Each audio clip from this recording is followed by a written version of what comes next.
What's up, guys? This is Numbers Don't Lie, powered by Sofascore. I'm Nico Cantor. Right now, we're going to talk about Liverpool and the 3 ways to fix them. But before we get into the conversation, we want to know what you guys think. So hop into the comments and let us know your opinions. For this one, of course, bringing in JayDee Dyer to talk about these 3 ways to fix Liverpool that we slowly started to get a hint of in their victory against Aston Villa. Yeah, I think before we start identifying the ways to fix them, I think we should probably have a look at overall what their squad actually looks like every time they go out. And I think with Arne Slot, you have to be honest, there isn't really an element of interchange or consistency in terms of he wants to really keep the same sort of 11. And I feel like that's a fair reflection on what we've seen so far.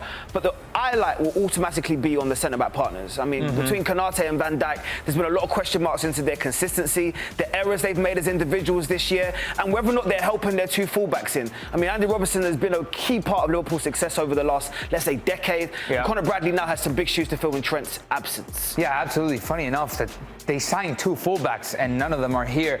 I actually want to mention Ekitike. His rating isn't that great, although I made him one of the best signings in the previous segment. I think he deserves a higher number than that. But I do want to highlight here, Curtis Jones is in, which means that Alexis Mac Allister isn't. Yep. And I think that's been one of the big problems for Liverpool this season, because what they're getting out of the Argentine midfielder isn't the same. So much so that the time that Curtis Jones has played, he's played better than Mac Allister. And now my question is, why has Mac Allister dropped off so much? Because it's worrisome. I mean, I don't think it's worrisome. I think it's a natural part of any sort of trajectory. And when you start actually analysing the numbers, I mean, it really does speak for itself. Look, the possessions won. That's Alexis Mac Allister. This is him last year in terms of wanting to be on the front foot, wanting to be aggressive, wanting to win the ball, especially in the opposition's final third. And then the penalty entries, because you know he's a box-to-box midfielder. He was like a glue person, the replacement for maybe a Jordan Henderson that could do the dirty work on the right-hand side, but at the same time impact the game into the final third. The tackles and everything else seems to just slow down. And when your productivity isn't high, Nico, this is a natural drop-off. Do I think it's fatigue? Yes. Do I also think that he needs to raise his game? Yes. But at the same time, there's no excuse for a player that's been in some big games in his career to have this much of a drop-off. Yeah, listen, I think he can revert the situation. It's just the form has dropped off. And there's things going on in personal lives, too. Listen, he just had a kid. We don't know what's going on, how much the poor baby is crying. You know, like, these are real I like the balance. I like that happen. I don't know if that's an explanation for the drop-off in form. You know, almost all footballers go through this. But both sides on the ball, he's not giving you the same. And he's actually not playing that much anyway. It was his first full 90 against Aston Villa in the season for Liverpool. So I have faith in Aston Villa. Of course in Alexis Mac Allister to revert the situation. You're going to back your Argentinian, of course you are. Back to back, they're like this all the time. Yeah. All right, listen, we're talking about worst rated players for Liverpool, and look at these. Conor Bradley's the worst rated player for Liverpool. Sure, we can talk about that another time, but 4 of the top 5 are signings from this season. Is that a problem? Yes, massive problems. That tells you that integration and also the summer signings themselves haven't been that great. The bigger question mark I have is, I mean, it's both of the fullbacks. So I'm now starting to look at the recruitment in terms of what you're asking from both Kerkez and Frimpong, and to why it's not working from an interchange perspective immediately. This was supposed to be a revolutionary. This was supposed to be the signings that put Liverpool into an upper echelon amongst the best in world's football. It was a statement, this summer was. Of course, we know they broke the British transfer record not once, but twice. The bigger concern, though, Nico, is they ranked 2 and 3 for the worst ranked players this year. So that tells me that there's a massive question mark. What's the solution? The solution is they need to look at the right-back position, because I'm saying that my right-backs in both 1 and 5 are on this list right here. That tells me that we have a problem that needs to be identified in there. We've seen Szoboszlai have to fill in that position at some points, and he's probably looks like the best fullback that they've had. That tells me in terms of from a detail perspective, and I can't wait to get into how we can fix this, but that's a problem area for them. Yeah, definitely. I'm just thinking who's going to size up against Vini on that right wing, on that right-hand side for Liverpool.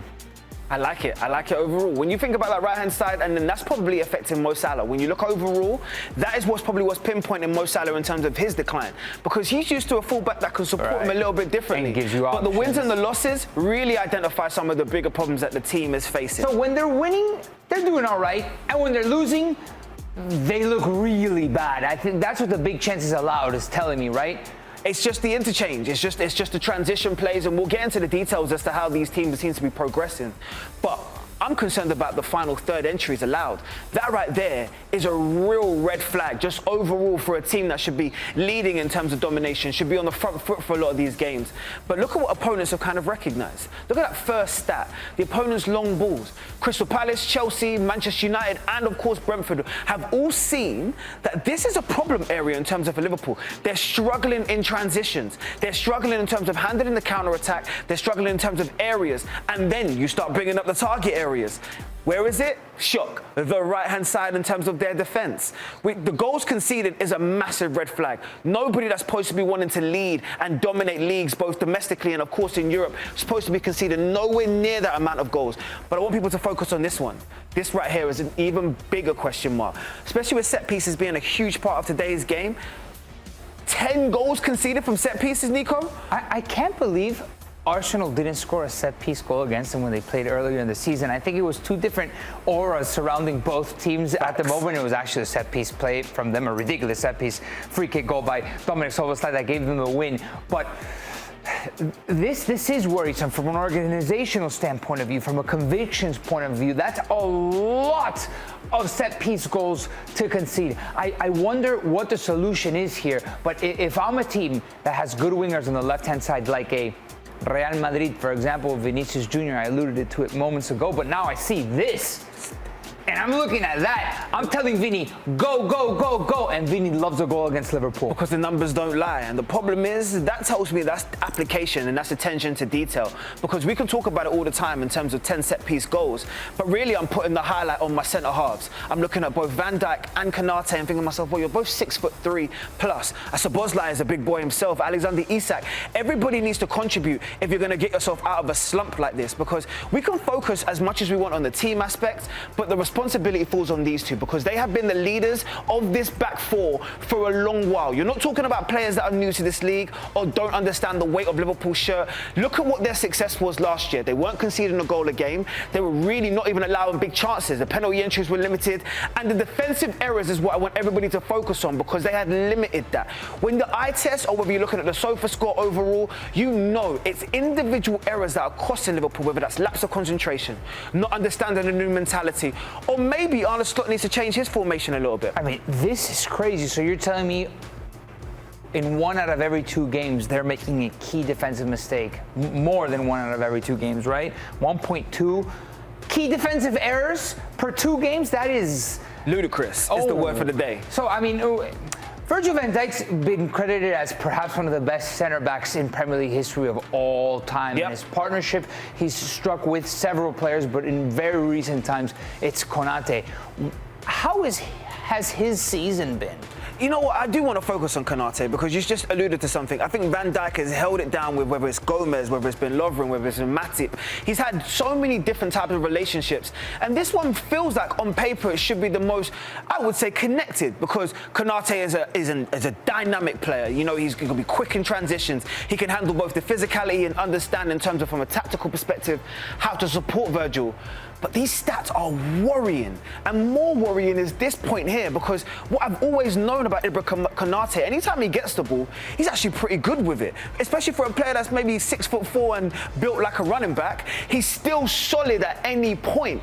But this distribution here, especially when you think about you're only ranking it across 278 players, is a massive worry in terms of what he's doing right now, both on and off the ball. Yeah, that is shocking to me. So I want to ask you guys, does Liverpool need to go out and get another center back in the transfer window? We know that they went for not only Giovanni Leoni, which they had towards ACL, and then clearly they were going after Marc Guéhi, but I feel like from a motivational standpoint, for somebody to improve, because Konaté's been off with his positioning, kind of all over the place. Van Dijk's also not been great. They look porous between the two.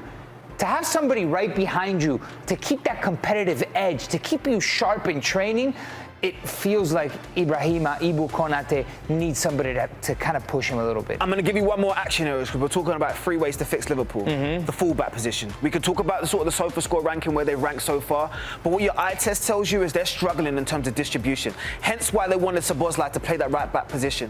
Well, before they relaxed in terms of on Trent and Trent's ability to play between the lines, and obviously his passing range is fantastic.